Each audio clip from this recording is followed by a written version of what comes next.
요한복음 4장 말씀을 계속해서 나누고 있어요. 예수님께서 사마리아 지역에 가셔서 한 여인을 만나 주십니다. 굉장히 소외된 지역이라고 말씀을 드렸습니다.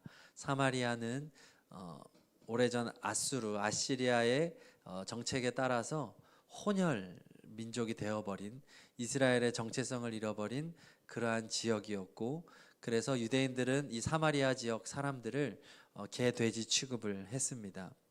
그런데 예수님께서는 유대인으로서 이 사마리아 지역을 찾아오신 것입니다. 왜냐하면 이 여인을 만나 주시기 위해서. 주님이 하늘로부터 출발하셨다고 말씀을 드렸죠. 저 높고 높은 하나님의 자리로부터 이 가련한 한 여인을 찾아 주님은 오셨습니다. 그리고 그녀를 만나 주시고 그녀에게 말을 거셨죠. 내게 마실 물을 좀 다오. 유대인들은 사마리아 사람들에게 말을 걸지 않습니다. 그런데 예수님은 이 여인에게 말을 걸어 주시죠.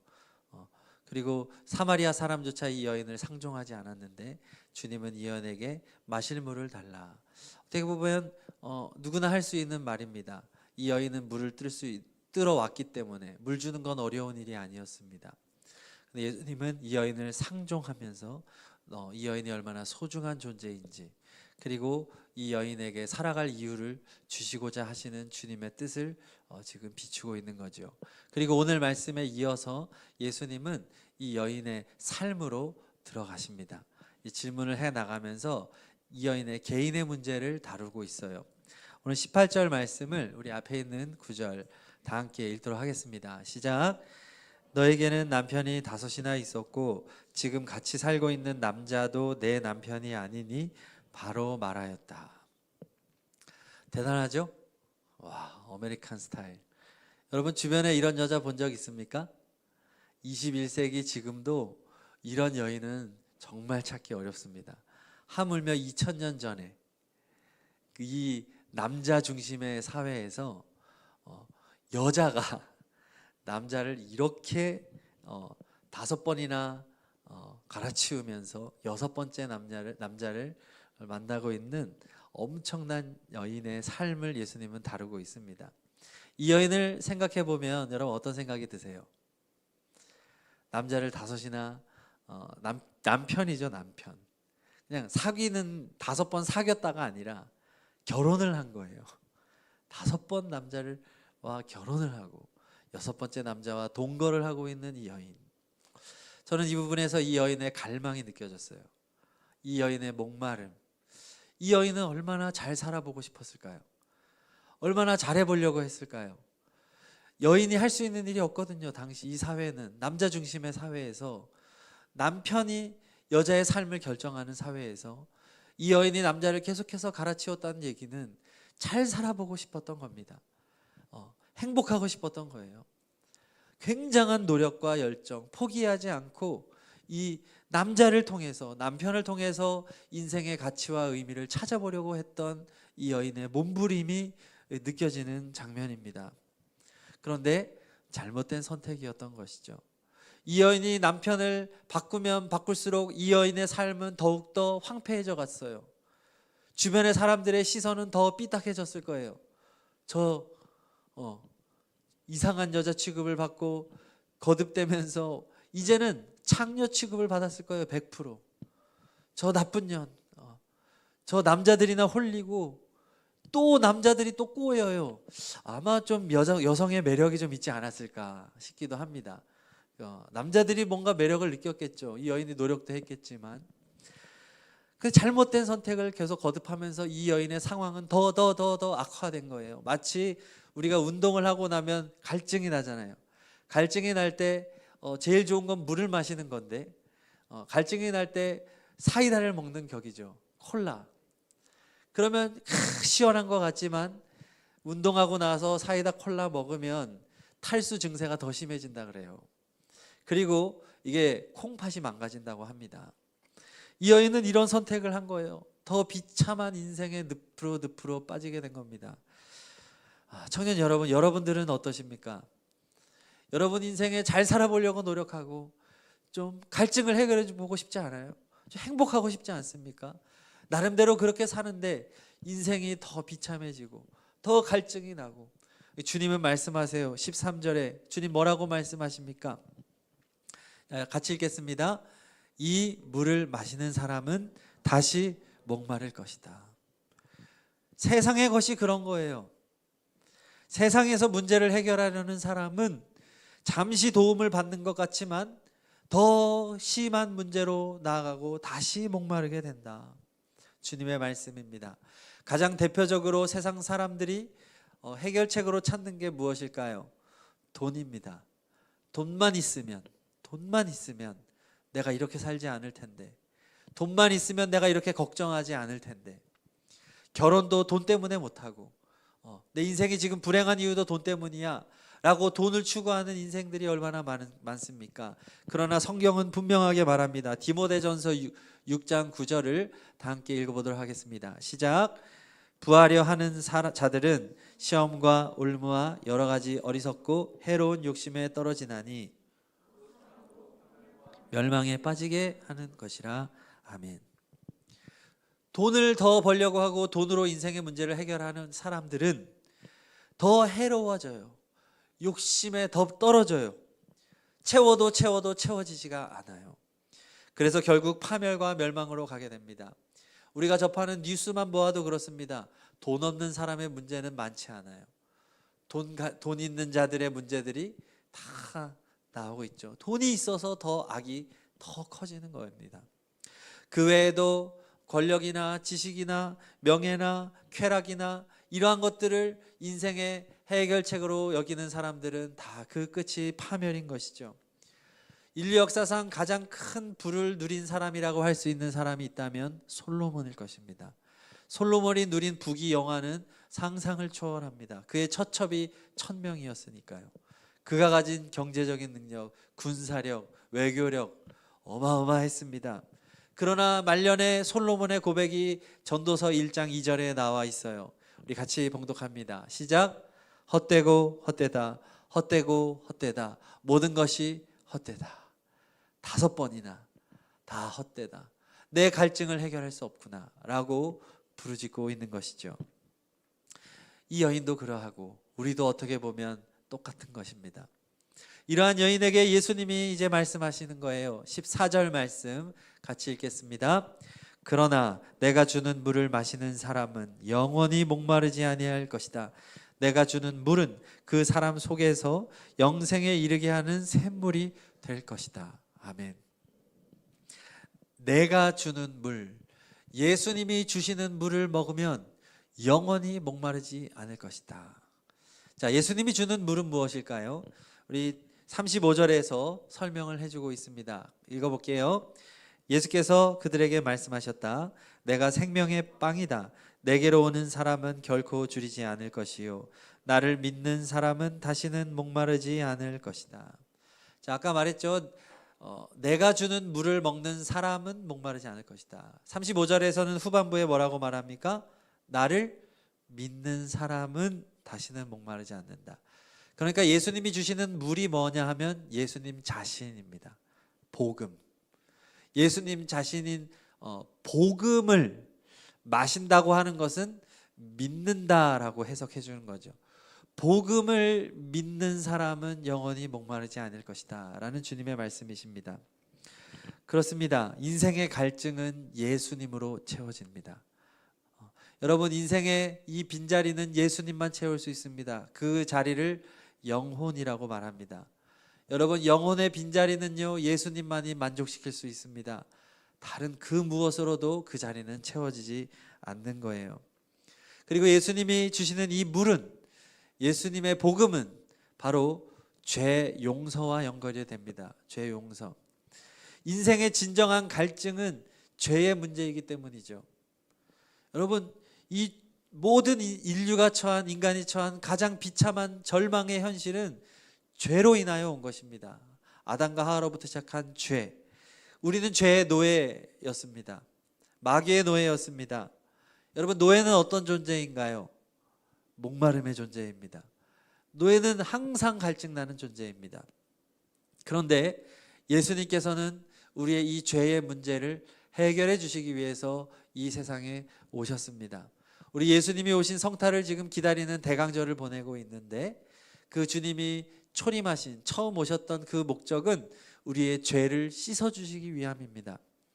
예수님께서 우리에게 자유를 주셨습니다. 로마서 8장 1절 2절을 다 함께 읽겠습니다. 시작. 그러므로 그리스도 예수 안에 있는 사람들은 정죄를 받지 않습니다. 그것은 그리스도 예수 안에서 생명을 누리게 하는 성령의 법이 당신을 죄와 죽음의 법에서 해방하여 주셨기 때문입니다. 아멘. 우리는 지금까지 살아오면서 죄를 지었습니다.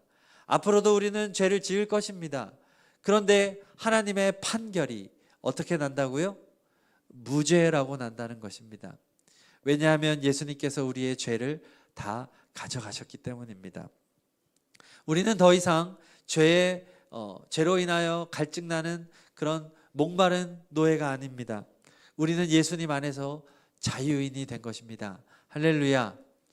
복음이 우리의 갈증을 해결해 준다고 하는 것입니다.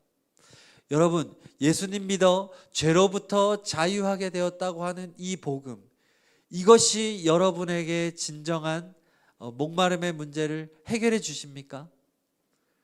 만약에 여러분들이 예수님이 나를 이렇게 죄에서 해결해 주셨음에도 불구하고 여전히 인생의 갈증을 느끼고 살아간다면 여러분의 구원을 의심해 보십시오. 여러분이 정말로 복음을 믿고 복음이 여러분들 안에서 작용한다고 하면 여러분의 갈증이 해소되었어야 합니다. 그런데 왜 여러분들은 지금 갈증을 느끼고 있고 왜 다른 것에서 여러분의 갈증을 해결하려 하십니까? 복음이 작용하지 않기 때문에 여러분의 구원이 확실하지 않을 수 있습니다. 자, 그래서 바라기는 여러분들이 꼭 예수님의 이 복음이 여러분들에게 역사하기를 소망을 하고요. 그래서 오늘 우리가 꼭 기억해야 할 것이 있는데, 예수님께서 우리의 이 목마름을 해결해 주시기 위해서 오셨고 이 여인의 목마름을 해결해 주시는데, 이때 예수님은 목마르셨다는 사실이죠. 자, 7절 말씀을 우리 앞에 보고 읽겠습니다. 시작. 한 사마리아 여자가 물을 길르러 나왔다. 예수께서 그 여자에게 마실 물을 좀 달라고 말씀하셨다. 아멘. 이 여인의 목마름을 해결해 주시기 위해서 지금 예수님은 어떤 상태에 있습니까? 목마른 상태에 있습니다. 이 여인의 목마름을 해결해 주시기 위해서 예수님은 인간이 되신 것입니다. 목마를 필요가 없는 하나님의 자리에서 이제는 목말라야 하는 인간이 되셨습니다. 똑같이. 그리고 예수님은 가장 무더운 12시에 사마리아에 아무도 나오지 않는 그 시간에 이 여인, 목마른 이 여인의 갈증을 해결해 주시기 위해서 그 무더운 날씨에 이 여인을 찾아오셔서 그곳에 주저앉아 심한 갈증을 느끼고 있습니다. 맞아요.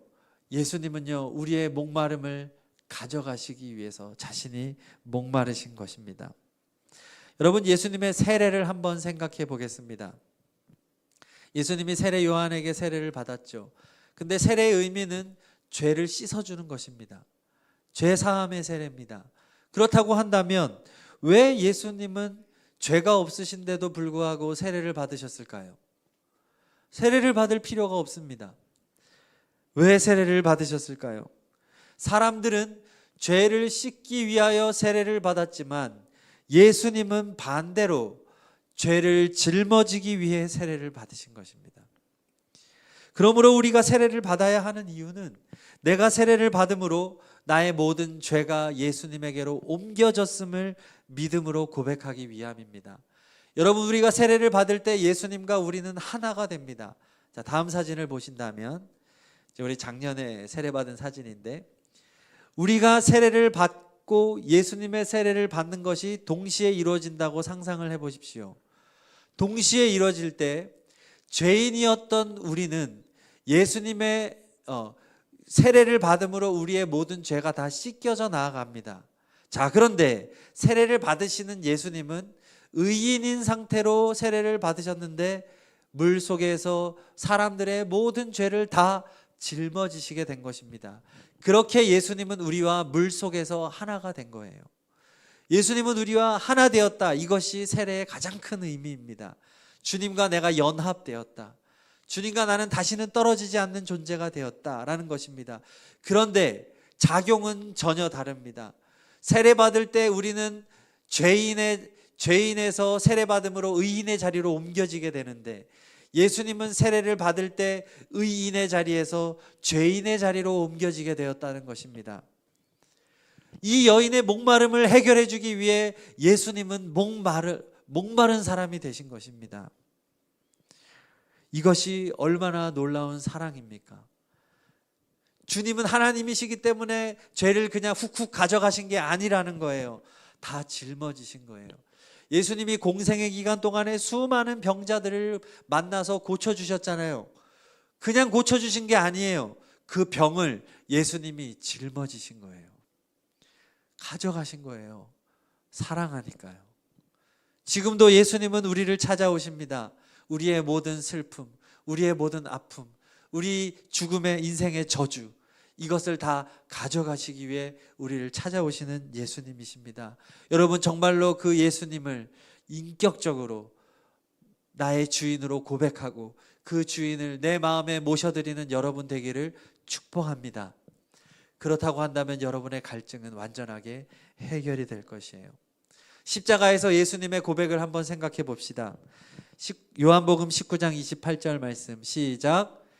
그 뒤에 예수께서는 모든 일이 이루어졌음을 아시고 성경 말씀을 이루시려고 목마르다 하고 말씀하셨다. 예수님은 십자가에서 돌아가실 때 뭐라고 외쳤습니까? 목마르다.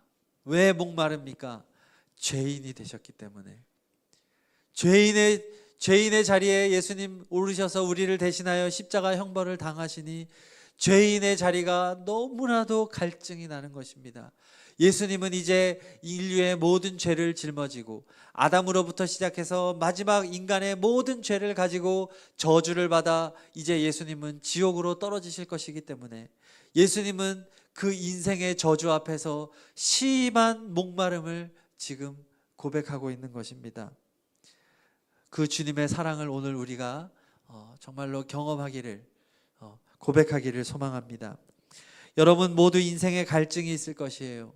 각자 다른 갈증이 있을 것입니다. 여러분 목마르시죠? 그 갈증을 다 가져가시는 예수님을 바라보시기를 축복합니다. 수고하고 무거운 짐진 자들아 다 내게로 오라. 내가 너희를 쉬게 하리라. 주님이 다 가져가신다는 거예요. 우리 주님에게 오늘 이 시간 다 맡기시기를 바랍니다. 그렇다고 한다면 오늘 예수님이 이 사마리아 여인에게 말했잖아요. 네가 벌써 5명의 남편이 있었잖아. 지금 6번째 남자를 만나고 있잖아. 우리 주님은 지금 그것을 점검하기를 원하십니다. 너가 다른 곳에서 목마름을 해결하려고 했잖아. 이제는 그 자리를 벗어나야 해. 이제는 그 자리에서 잘못된 만족을 찾으려고 해서는 안 돼. 너가 그것을 찾으면 찾을수록 너 인생은 더 망가지게 될 거야. 파멸의 자리로 나아가게 될 거야. 여러분 청년들인데 청년의 때에 가장 많이 갈증을 위로받으려고 하는 자리가 아마 우리 형제들은 아마 게임이 아닐까. 여러분 게임 좋아하는 거 벗어나야 됩니다. 거기서 여러분 자꾸 위로를 찾으면 안 돼요. 또 술도 있을 것입니다. 여러분 술이 여러분들의 위로가 되면 술이 여러분들 잡아먹죠. 담배도 그렇습니다. 또 뭐 야동도 되겠고 또 섹스, 청년의 때에 우리 예수님을 믿음에도 불구하고 이러한 선을 지키지 못하는 청년들이 태반입니다. 세상이 그렇게 말하고 있죠. 이런 것은 좀 잘못됐다는 느낌을 주기도 하죠. 하지만 세상에 누구도 뭐라고 하지 않는 것들도 잘못된 길이 많습니다. 여러분 공부도 잘못된 해답이 될 수 있습니다. 공부를 통해 내 인생의 만족을 느끼려 하고 내 인생의 진정한 갈증을 해결하려고 하는 사람 잘못된 겁니다. 학점, 합격, 승진, 집, 자동차, 주식, 코인, 이런 모든 것들이 세상에서는 정당하다고 말하는 것들조차도 예수님 안에서 헛된 것입니다. 여러분 오직 예수님 한 분 이외에 다른 길은 없음을 믿고 예수님께로 가까이 나아가 여러분 인생의 갈증을 해결하시기를 축복합니다. 제가 공부하지 말라는 것도 아니고, 열심히 취업을 준비하지 말라는 것도 아니고, 또 연애를 하지 말라는 것도 아닙니다. 뭐 게임도 아예 안 할 수는 없겠죠. 그러나 우리가 정말로 내가 지금 무엇을 향하고 있는가, 오늘 말씀을 통해 우리가 점검해 보아야 한다는 것입니다.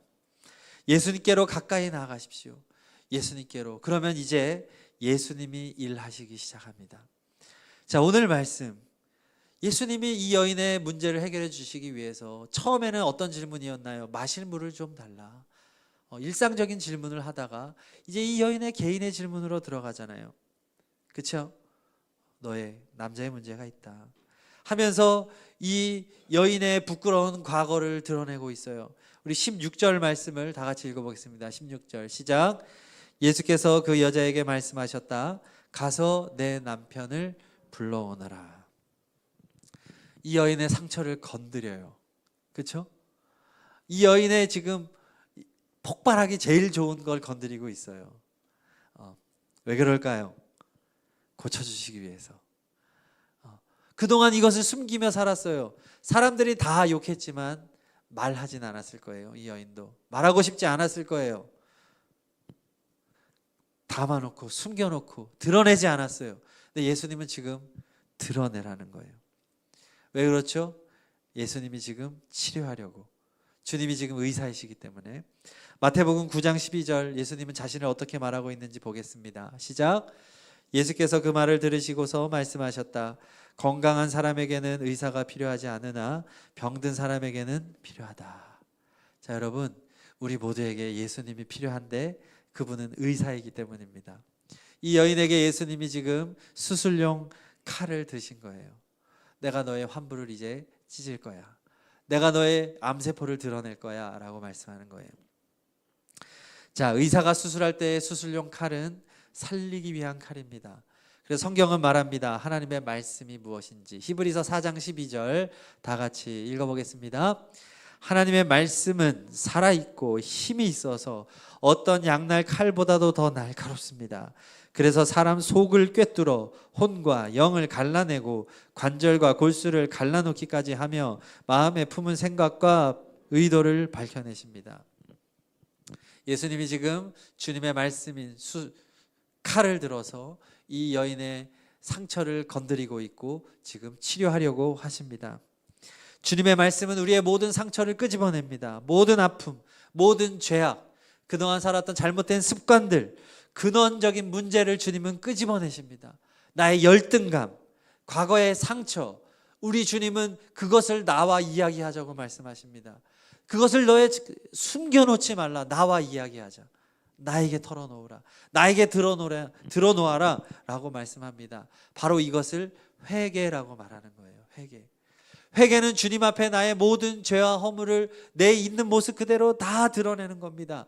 주님 없이 살아온 인생, 잘못된 해결책을 가지고 달려왔던 인생 다 고백하는 거예요. 그게 회개예요. 이 여인은 그걸 해야만 했습니다. 말하지 않았어요. 예수님한테 남자 문제 얘기하지 않았어요. 주님이 얘기하는 거예요. 너 남자 문제 있잖아. 너 그동안 나 의지하지 않고 하나님 의지하지 않고 남편을 통해 행복하려고 했잖아. 너 인생의 갈증을 사람을 통해 만족하려고 했잖아. 그게 죄야. 하나님을 벗어난 것, 그게 죄야. 그것을 인정해야 돼. 너에겐 내가 필요해. 내가 너의 문제를 해결해 줄 수 있어. 나를 바라봐. 예수님은 지금 그렇게 말하고 있는 것입니다. 청년 여러분, 여러분을 괴롭히는 문제가 무엇입니까? 그 상처가 무엇입니까? 감추지 마세요.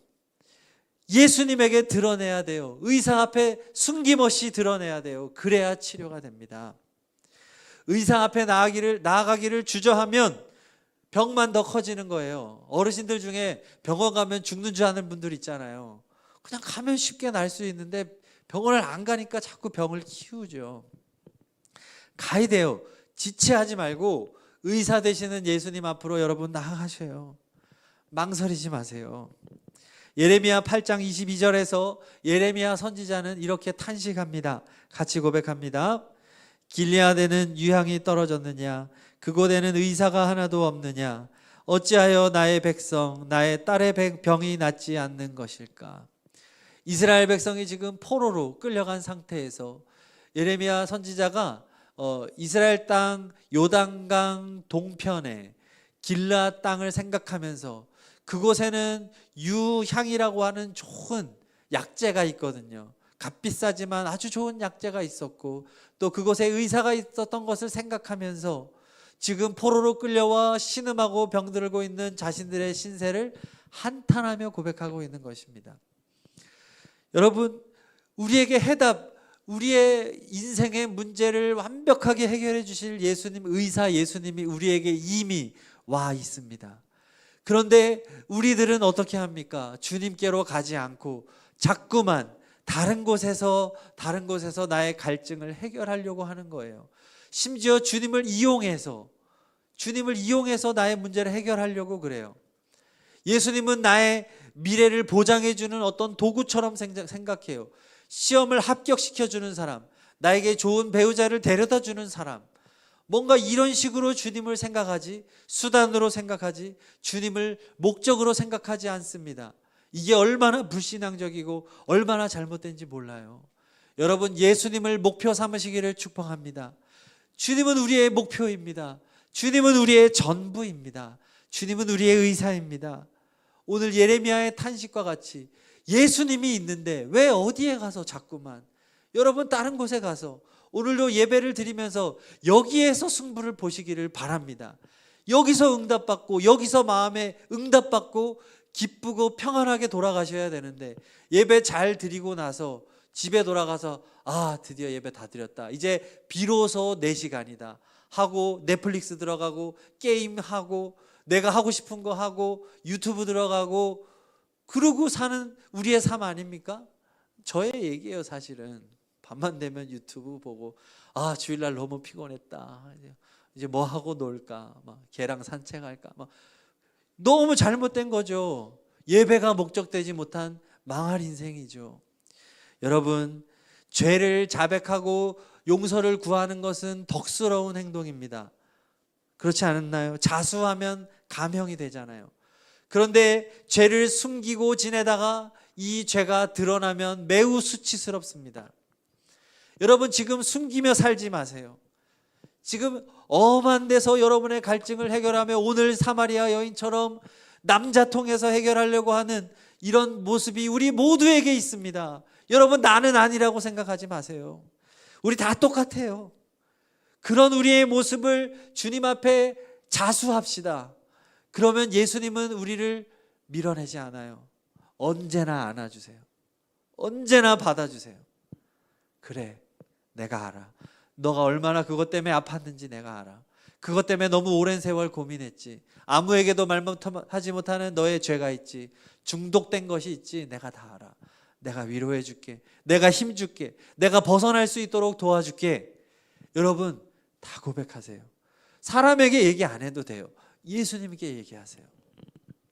예수님은 반드시 해결해 주십니다. 여러분, 예수님을 믿는다고 하면서 숨은 죄를 가지고 살아가다가 나중에 예수님 심판대 앞에 섰을 때 주님이 그것을 다 드러내시면 여러분 너무 수치스럽고 부끄럽고, 그리고 그때 가서 여러분들이 지옥의 판결을 받게 될 수도 있다는 것을 절대로 잊지 마십시오. 구원은 쉽게 우리에게 오지 않습니다. 구원은 너무나도 값비싼 것입니다.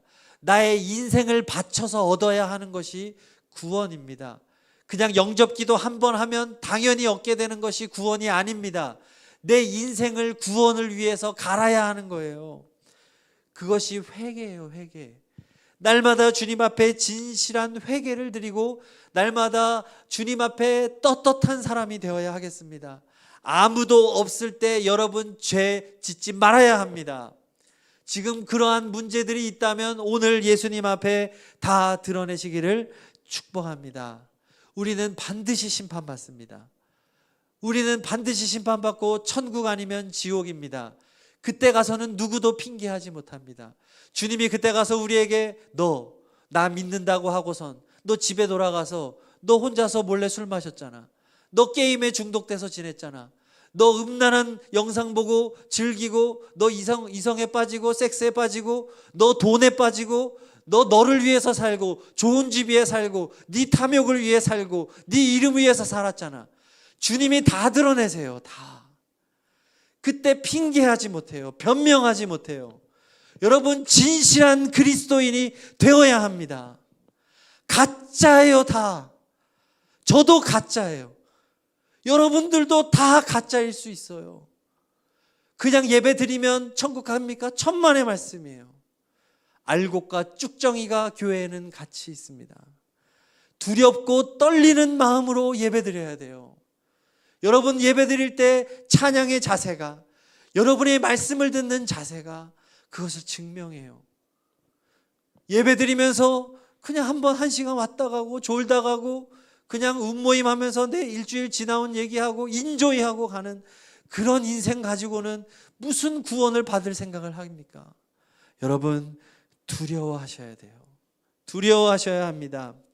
오늘 여러분 있는 모습 그대로 예수님 앞에 여러분 모습을 다 털어내세요. 예수님 없이 살았잖아요. 내가 인생의 주인이었잖아요. 헛된 목표를 추구하고 성경 말씀은 한 절도 읽지 않고 기도도 하지 않고 예배를 소홀히 여기고 하나님께 마땅히 드려야 할 것들을 드리지 않는 그러한 내가 주인된 인생을 살았다고 한다면 이 병든 모습 그대로 주님 앞에 드러내어 예수님 치료해 주세요. 예수님 고쳐주세요. 진짜 그리스도인이 되게 해주세요. 여러분, 그런 고백을 드리는 이 시간이 되기를 간절히 소망합니다. 예수님은 여러분들을 너무너무 사랑하세요. 여러분이 변화되기를 원하고 여러분의 갈증을 완벽하게 해결해 주시는 좋으신 예수님이십니다. 오늘 그 예수님 꼭 만나고 돌아갔으면 좋겠어요.